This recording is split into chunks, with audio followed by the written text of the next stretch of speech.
Let's head into the KUAM News Zoom room where we have Jennifer Cruz from Guam Behavioral Health and Wellness Center.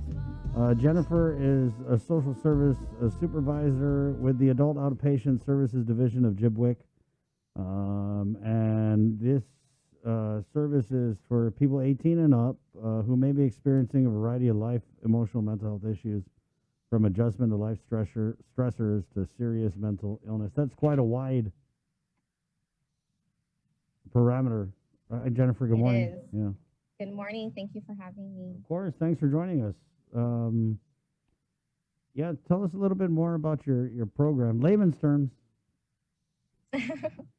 Yeah, so I'm the supervisor for the Community Support Services, which is under our adult mental health outpatient with our department. So with the Community Support Services, that's the I oversee the social workers. So it's a very demanding job. The positions that the social workers provide, we do work with a variety of adults, as you mentioned, from adjustment issues with life stressors to serious mental illness, and really supporting them in identifying what their needs are, identifying support services together with our partner agencies and nonprofits, and really promoting, integration in the community setting so that individuals can receive treatment they need in the least restrictive way. So we really promote that wellness and recovery, with treatment. So it's a lot. They're very busy. Our department is very busy, but our workers are very dedicated workers, and really still come in every day to do the best that they can in serving our community. Give me a day in the life of your job. With my job is nonstop. I think from 7:30 in the morning, with our preparing for our daily treatment meetings, assisting our staff with consultations with cases. We still do our 24 hours crisis intake assessments, right? So we're still we're entertaining and assisting the community as best as we can. So we're working with that.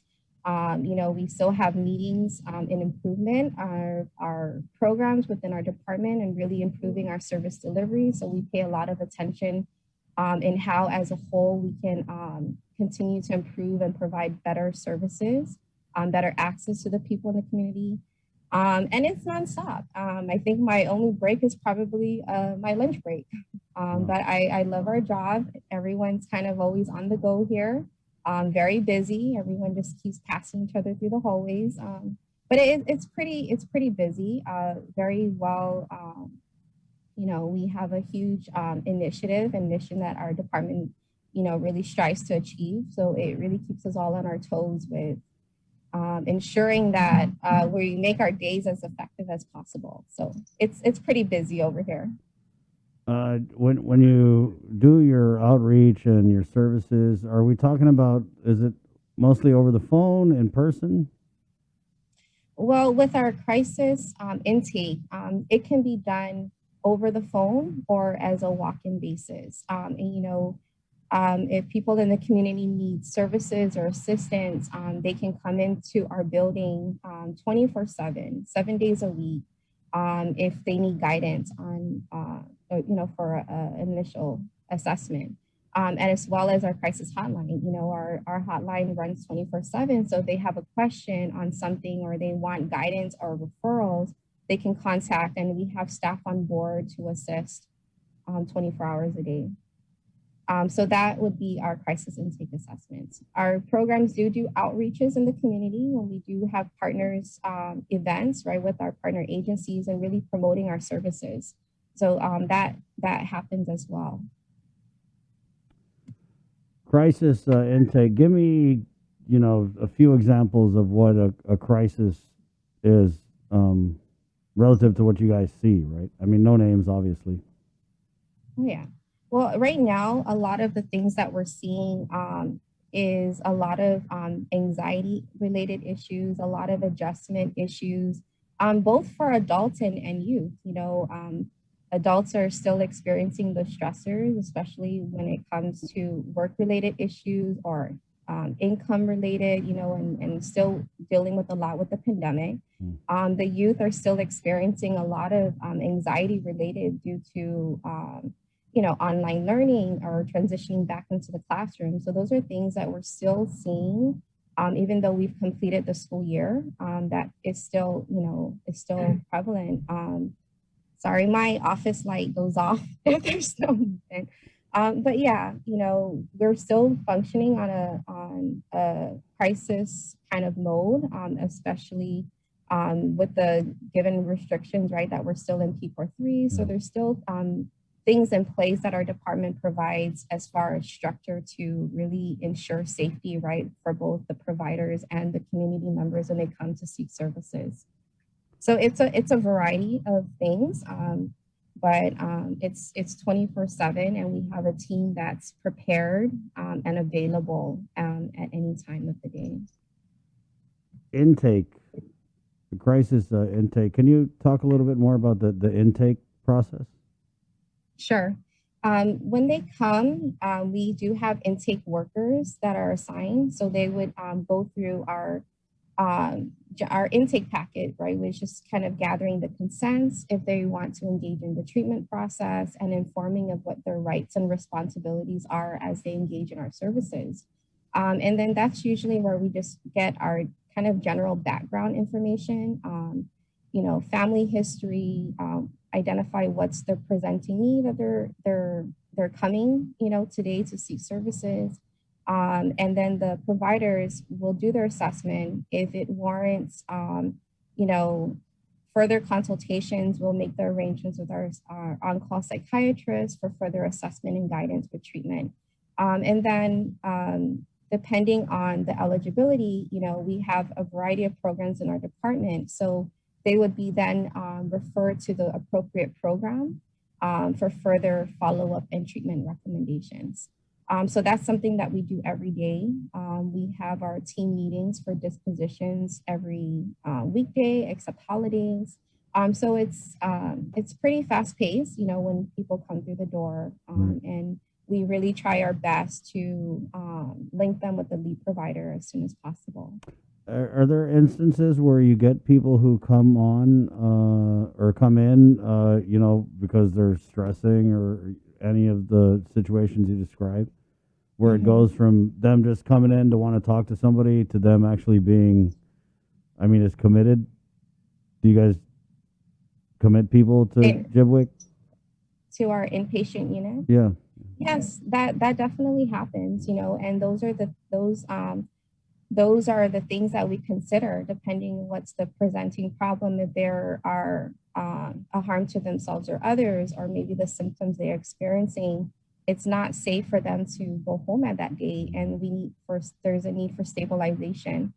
So those are things that we work with our psychiatrists and ensure that if those are the circumstances, that they are placed in our unit for close monitoring until such time that it's safe for them to, to return home. So yes, those instances can happen for those cases where they come in for intake and that ends up being the recommendation for treatment at that moment. I'm sure you have occasions where an individual might come in for counseling or whatever, and then the determination's made that, we have to house you in here, and maybe they're like, oh no, that's not what I want. Yeah, and that happens as well, and a lot of the times too, it kind of takes the provider to really explain to them what's the reason, right? And ultimately we look out for the safety, so, that can be some psychoeducation that's provided as far as why that's the recommendation.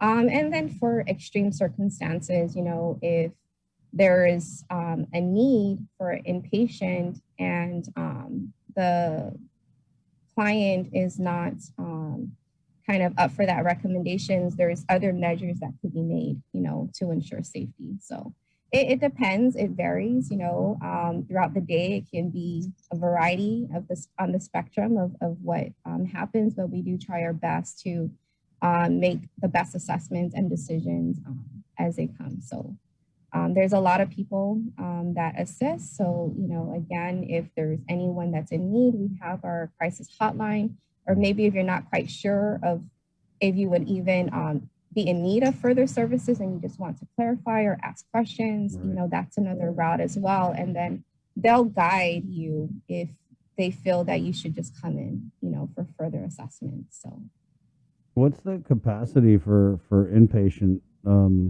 there at Jibwick? I believe I believe we have 14. So we have two of our adult inpatient, and I believe it's 14 to 16 for each. And we do have our children inpatient as well. So we have three inpatient units. Do you ever, I mean, other than people coming in voluntarily, do you ever receive intake or have to put people in the inpatient program as a result of like wellness checks that Guam Police maybe sometimes conducts? Yeah, I can't pinpoint that scenario, but it can happen, and those are things that if it comes in through like our hotline and we try our best to obtain as much information as we can, right? Um, Without kind of, so as much as we can, even if it does require a wellness check, then our hotline workers are also trained in making those referrals to GPD for assistance, and then we work closely with GPD. So they bring consumers here if there's a need, right, for further assessment. So that's definitely a possibility.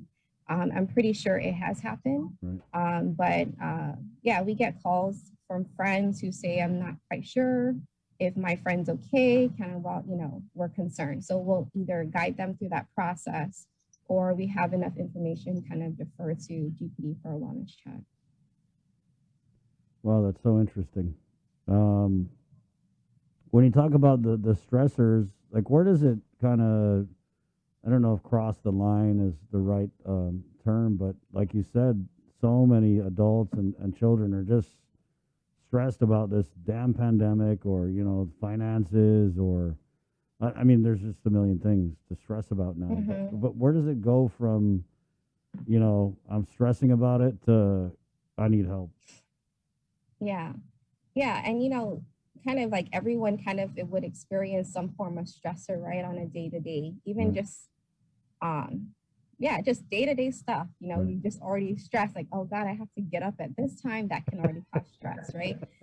Especially if we're not in the mood. But when you really want to kind of highlight or kind of be mindful if it's starting to impact your functioning, so like if you're starting to feel that or see that the stressors are starting to overwhelm your ability to do things, your ability to kind of perform when you go to work or your motivation to do something, or now you're seeing that the stressors is like, okay, I don't even want to kind of leave my house. When you're starting to see that it's starting to have some form of impact on your daily functioning, you definitely kind of want to be mindful of that and really kind of pay more attention is what else might be going on, that I'm experiencing, or, we have rough days, we have rough weeks, those are all kind of normal emotions and responses to daily stressors. But when it starts to impact functioning, you want to pay closer attention to that. So how do we avoid getting to that point where we're just so stressed? I'm keeping it in. I don't want to talk to anybody because, the stigma. Boom. All of a sudden I need inpatient services. So are there things that people can do in their own worlds to kind of avoid all that buildup and that potential, explosion, if you will? Yeah, there's definitely a lot of things that can still happen before it gets to a place where like professional help, right, may be needed. And even if professional help is needed, that's totally okay, Um, but there's things that, we can kind of do within ourselves. Like what are those things that works for us, right, to relieve stress. A lot of people resort to physical activities to relieve stress, right? If they need to go for a run or a walk or do something or hang out with your friends, like, one night of the week, just to kind of like regroup and digest, what you've been experiencing. So people definitely have different things that may not know are coping mechanisms that they already do internally, that they have naturally kind of built within them. And then there's a lot of self-help guidance and resources that are offered, online. Um, like for our Instagram page, we post a lot of tips on coping skills, ways to manage stress. So our Instagram page is a good kind of resource too to kind of stay on top of those things. And even for providers, we're not excluded that we don't fall under this category. Yeah. So we're not excluded from that. So even for me, I would constantly check our Instagram page. And sometimes when I'll see a post, I'm like, oh man, I kind of like needed that for the day, or kind of reminder. So it's something that is for everybody, as good kind of reminders to kind of check ourselves and so forth. But yeah, there's a lot of things that people do that they may not necessarily kind of know those are coping strategies, right? Or ways to relieve stress. But find those things that kind of make you feel happy, or kind of, if it's certain people that you want to be around to kind of just lighten up your day, kind of lift your spirits, kind of, those are things that we can do with each other and with our family members, our friends. So just kind of identifying what are those things that make me feel better, and kind of expand more on those things. And those are a lot of things too that doesn't need to cost money, or resources, or sign up for a program. So there's a lot of things that we can do that will still be like cost efficient to really help our mental health. So but follow our Instagram page. There's a lot of tips, even if our partner agencies have things that are going on, it would also be shared, if people are interested in those areas and those things. So Jen, because we've had almost every single GBHWC employee on the show at one time or another. But when you talk about the service providers, meaning the staff, also having to talk about their feelings and to, even receive some of the services that you guys normally give to people. And just having all these different people on, they'll say things like, oh, after a shift, there's an opportunity to debrief, right? So just having been in one of the essential agencies that never closed during the pandemic, for you just personally, was there ever a point where it was just too much, or you just felt like, God, I'm tired of hearing it, I can't take it? Because I know your center is to put yourself last, right? Because you're being here for all these other people. But was there ever a point where you reached that?